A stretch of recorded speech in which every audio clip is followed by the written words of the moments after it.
So இதுக்கப்புறம் ஃபியூச்சர்ல hip hop ஆதி அண்ணாவோட ஆல்பம் சாங்ஸ் எதுவும் வர்றதுக்கு சான்ஸ் இருக்கா? வாழ்த்துக்கள். ஏன்னா நான் கான்சர்ட் வரப்ப இங்க இந்த கொஸ்டினுக்கு வந்து இது பண்ணா அவங்களும் ஃபீல் பண்ணுவாங்க, என்னடா நம்ம கான்சர்ட் வந்துட்டு ஏதோ பேசுறது. ஸோ அதான் வாழ்த்துக்கள். கண்டிப்பான இல்ல டெலிகாஸ்ட் பண்ண மாட்டோம், ஏன்னா இது அங்க வந்து எக்ஸ்பீரியன்ஸ் பண்றாங்களா, அந்த எக்ஸ்பீரியன்ஸ் வீடியோல வராது. ஸோ ஹிப்ஹாப் ஆதி வந்து பல அவதாரங்கள் இருக்கு, பட் ஹிப்ஹாப் ஆதியோட பிடிச்ச அவதாரம் என்ன? இப்படிதான் ஆரம்பிச்சேன். என்னோட முதல் அடையாளம் வந்து நான் ஒரு இண்டிபெண்டன்ட் ஆர்டிஸ்ட். அதுக்கப்புறம் எல்லாமே ஒன்று ஒன்றா பண்ண ஆரம்பித்தோம். அதில் ஃபார்ச்சுனேட்லி உங்கள் அன்பால் ஒவ்வொன்றா அது எல்லாமே அந்த ஒவ்வொரு கனவும் சாத்தியமாச்சு.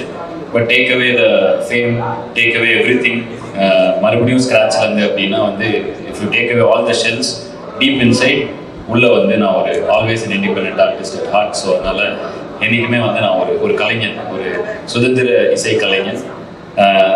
படங்கள் பண்ணுறப்போ சுதந்திரமான கருத்துக்கள் சொல்கிறதுக்காக தான் இப்போ ப்ரொடியூஸ் பண்ணியிருப்பாங்க முதல் படம். ஸோ அதுவுமே வந்து அதை நோக்கின பயணம் தான். ஸோ வந்து எங்கள் கருத்துக்களை சமுதாயத்துக்கு சொல்ல கலையை நாங்கள் யூஸ் பண்ணுறோம். ஸோ அந்த டைமில் மியூசிக் யூஸ் பண்ணி இந்த டைமில் மூவிஸுங்கிற மீடியம் வரைக்கும் எடுத்துகிட்டு வந்திருக்கோம். ஸோ பேசிக்காக ஸ்க்ராட்சாக பார்த்தா நான் ஒரு கலைஞன், எல்லா வகையிலும் இது பண்ணேன், ஒரு கலைஞன். Beautiful answer. கலைஞனுக்கு வந்து வேற என்ன, ஒரு இண்டிபெண்டா அவங்க செய்யணும்னு நினைக்கிற விஷயங்களை செஞ்சு மக்களை என்டர்டெயின் பண்றது தான் இருக்கு. That is beautiful answer.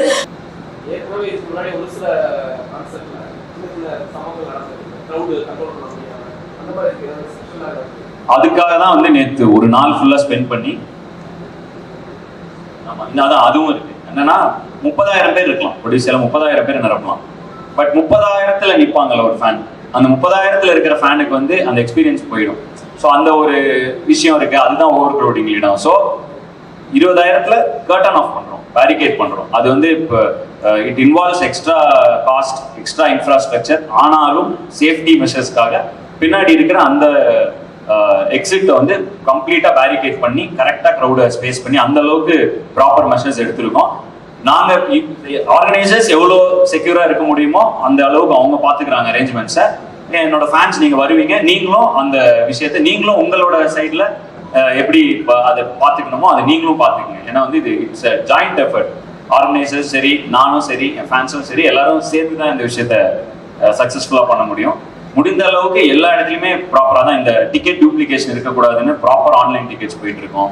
And இது மாதிரி எந்தெந்த இடத்துலலாம் தவிர்க்க முடியுமோ அதெல்லாம் பண்ணிருக்கோம். நேற்று இன்ஃபேக்ட் ரோட்ல கரெக்டாக அந்த கான்சர்ட் வர 4:30 மணிக்கு தான் எல்லாம் கிளம்பி வருவாங்க இல்லையா, அந்த டைம்ல வந்தும் பார்த்துட்டோம் எப்படி இருக்கு வீக் டேல அப்படின்னு வந்து பார்த்துட்டோம். ஸோ அதில் தான் சொல்றேன், அந்த கொடிசியால பிரிட்ஜ் கன்ஸ்ட்ரக்ட் பண்ணிருக்கிறதுனால அந்த நம்ம பீலமேடு இது வரப்ப அங்கே ஒரு சின்ன பாட்டில் நெக் இருக்கு, அப்புறம் ரீரூட் பண்ணி விடுறாங்க. இது எல்லாமே செக் பண்ணிக்கிட்டோம்.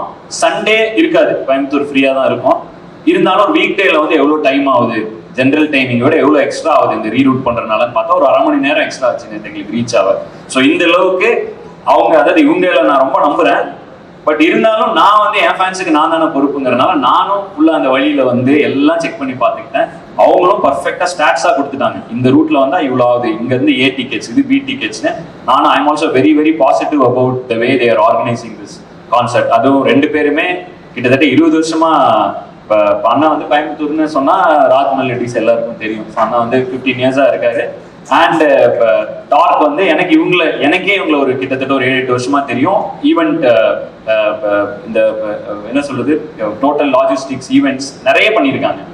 பட் இதுதான் first time you are coming out as a label, as a ப்ரொடியூசரா இதான் ஃபர்ஸ்ட் டைம் வராங்க. But most of the concerts you seen in Chennai, பல கான்சர்ட்டுகளுக்கு பின்னாடி இருக்கக்கூடிய இது வந்து டார்க் தான். நானே அவங்களை இதுக்கு முன்னாடி ஒரு கிட்டத்தட்ட ஒரு 3-4 ஈவெண்ட்ஸ்ல அவங்கள சந்திச்சிருக்கேன், பல ஈவெண்ட்ஸ். ஸோ முடிந்தவரை இப்போ பயங்கர சேஃபான ஒரு என்ன சொல்றது, வெரி சாலிட் ஆர்கனைசர்ஸ், இதெல்லாம் பார்த்து தான் நாங்கள் வந்து இறங்குறோம்.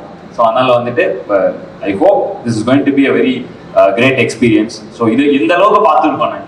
ஸோ எங்களால் என்ன பண்ண முடியுமோ அவ்வளோ பண்ணியிருக்கோம். எல்லாம் செக் பண்ணிட்டோம். அவங்களும் நேற்று கிட்டத்தட்ட பார்க்கிங்லாம் வாக் பண்ணி காமிச்சிட்டாங்க. இவ்வளோ பெரிய பார்க்கிங், இங்கே வண்டி ஏ பார்க்கிங், இது இங்கே ஃபில் ஆயிடுச்சுன்னா பி பார்க்கிங். ஆமா, 2 வீலர் தனி, 4 வீலர், அது முடிஞ்ச அளவுக்கு எல்லாமே நானும் பர்சனலா பார்த்துட்டேன். ஓகே, இது 2 வீலர், இது 4 வீலர், இந்த பாக்ஸ் ஆஃபீஸ் இங்க இருக்கு, இங்க இருந்து வாங்கினா கிட்டத்தட்ட ஒரு 400 மீட்டர் நடக்கணும். அது எதுக்குன்னா அந்த ரோட்ல க்ரௌட் ஆகாம இருக்கிறதுக்கு. போய் ஒரு ஓப்பன் ஏரியாக்குள்ள திரும்பி அங்க ஃபுல்லா கூட்டம் ஆயிட்டு அப்புறம் அவங்க ஏ கேட் பி கேட் வழியா உள்ள போய்க்கலாம் அவங்க ஜோனுக்கு.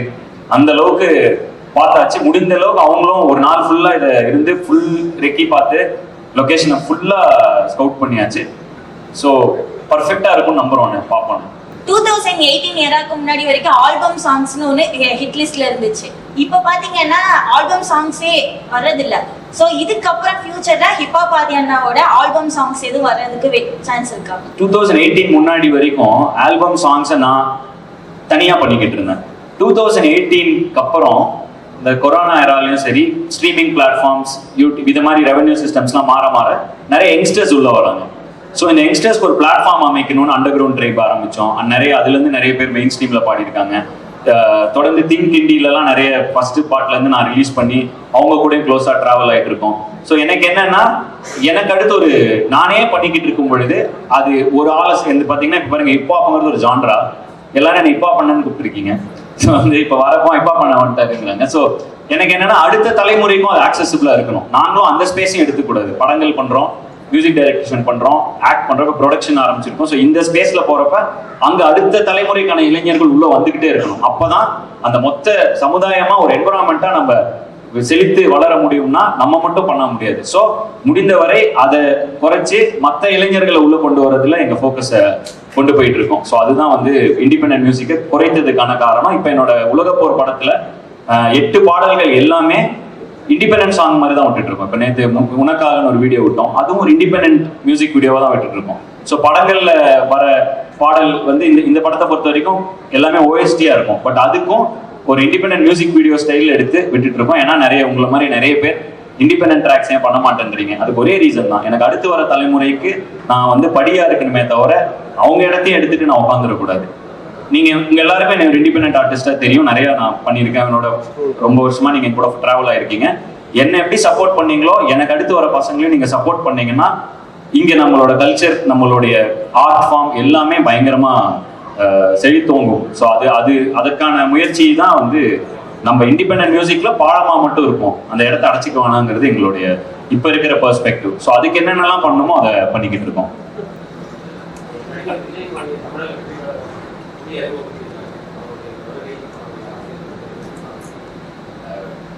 வாழ்த்துக்கள். ஏன்னா நான் கான்சர்ட் வரப்ப இந்த கொஸ்டினுக்கு இது பண்ணா அவங்களும் ஃபீல் பண்ணுவாங்க, என்னடா நம்ம கான்சர்ட் ஏதோ பேசிட்டு. ஸோ அதான் வாழ்த்துக்கள், கண்டிப்பான எனக்கு வாழ்த்துக்கள்.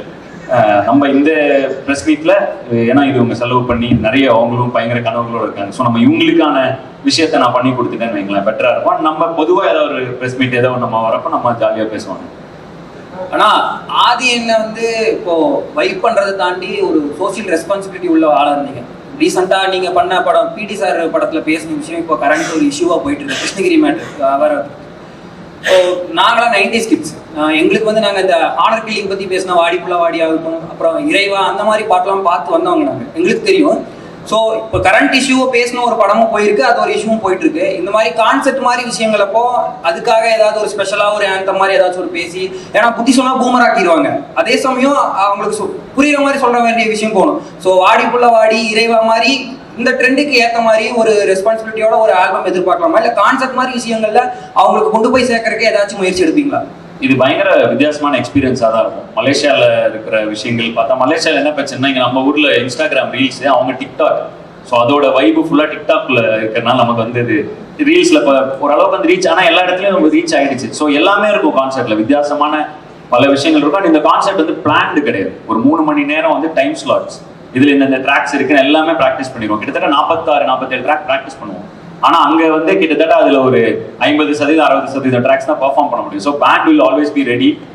கான்செப்ட் என்ன இதுல இருக்கோ அந்த மாதிரி தான் நான் கொடுப்பேன். அண்ட் என்னை பொறுத்த வரைக்கும் கோயம்புத்தூர் ரொம்ப எமோஷனலா நிறைய நினைவுகள் இங்க பதிஞ்சிருக்கு எனக்கு. ஸோ அதனால அந்த விஷயங்கள் நிறைய இருக்கும்னு நான் நினைக்கிறேன். அது பிளான் பண்ணி போற கான்செப்ட் அப்படி இருக்காது. ஹிப்ஹாப் தமிழா கான்செப்ட் உங்களுக்கு 3 மணி நேரம் நான் ஸ்டாப்பா நான் இருப்பேன். ஸோ ஸ்டேஜ்லேயே இருக்கும் பொழுது எனக்கு அங்கிருந்து என்ன எனர்ஜி வருதோ அந்த எனர்ஜி நான் திரும்ப கொடுப்பேன். ஸோ இப்போ நீங்க உங்களை மாதிரி ஆட்கள் அங்கே இருக்கும் பொழுது அந்த எனர்ஜி வரும்பொழுது கண்டிப்பா அதுக்கான விஷயங்கள் நிறைய இருக்கும்.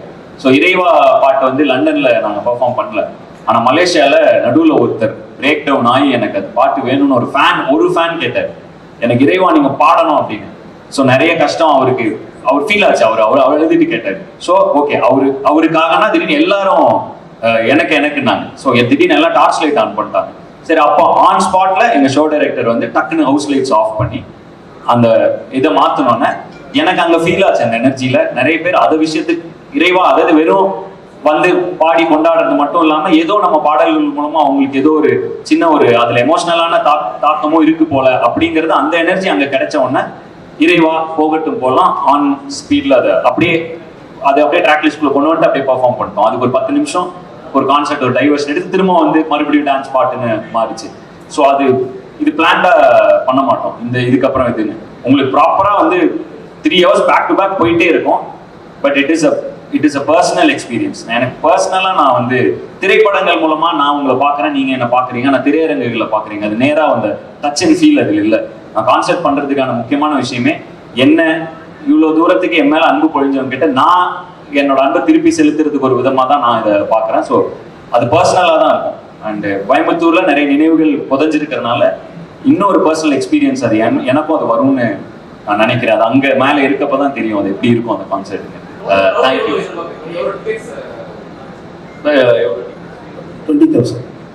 20,000 டிக்கெட்ஸ் இது பண்ணியிருக்கோம். அண்ட் வந்து இதுல என்ன இன்னும் ரொம்ப ஸ்பெசிஃபிக்கா இருக்கும்னா, இன்னும் பிரான்ஸ் ஜோனோட டிக்கெட்ஸ் வந்து இப்பதான் இனிதான் ஓப்பன் பண்ணிக்கிட்டு இருக்கோம்.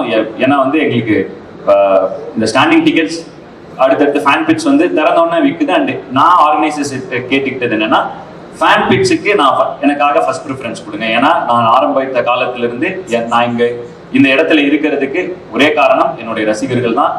ஆரம்ப பயணத்திலிருந்து எனக்கு கொஞ்சம் கொஞ்சமா தூக்கி விட்டு இவ்வளவு தூரம் கொண்டு வந்திருக்காங்க. ஸோ அவங்களுக்கான preference first. So fan pits முடிஞ்ச உடனே தான் நாங்கள் வந்து பிரான்ஸ் செக்ஷன் திறக்கிறோம். ஸோ 15K ப்ளஸ் ஒரு 5K கடைசியில். ஸோ மொத்தமாக 20,000. அண்ட் பயங்கர ஓவர் க்ரௌடிங்ஸ்லாம் அவாய்ட் பண்ணுறதுக்கு முடிந்த அளவுக்கு இப்போ டிக்கெட்டிங் பார்ட்னர்ஸ் இருக்காங்க. இன்சைடரில் தான் டிக்கெட்ஸ் போயிட்டு இருக்கு. ஸோ எல்லாமே முடிந்தவரை ப்ராப்பரான சேஃப் அண்ட் செக்யூராக பண்ணுறதுக்கு என்னென்னலாம் பண்ண முடியுமோ அவங்களும் பயங்கரமாக இன்ஷூர் பண்ணி எடுத்துகிட்டு இருக்காங்க. அண்ட் ஃபிசிக்கல் டிக்கெட்ஸே இல்லை, ஏன்னா வந்து இந்த டூப்ளிகேஷன் இந்த மாதிரி எந்த இஷ்யூவும் வந்துடக்கூடாது.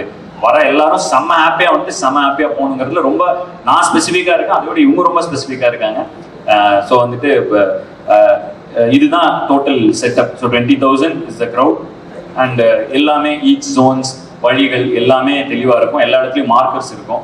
ஸோ பிரான்ஸ் தனியாக, கோல்டு தனியாக, அந்த மாதிரி ஒவ்வொரு இதுக்கும் சில்வர், கோல்டு, அப்புறம் ஃபேன் பிட்ஸ் எல்லாத்துக்குமே மார்க்கர் இருக்கும். A side, B side, and everything is barricaded எல்லாமே இருக்கும். ஸோ வந்துட்டு hope you have a super experience.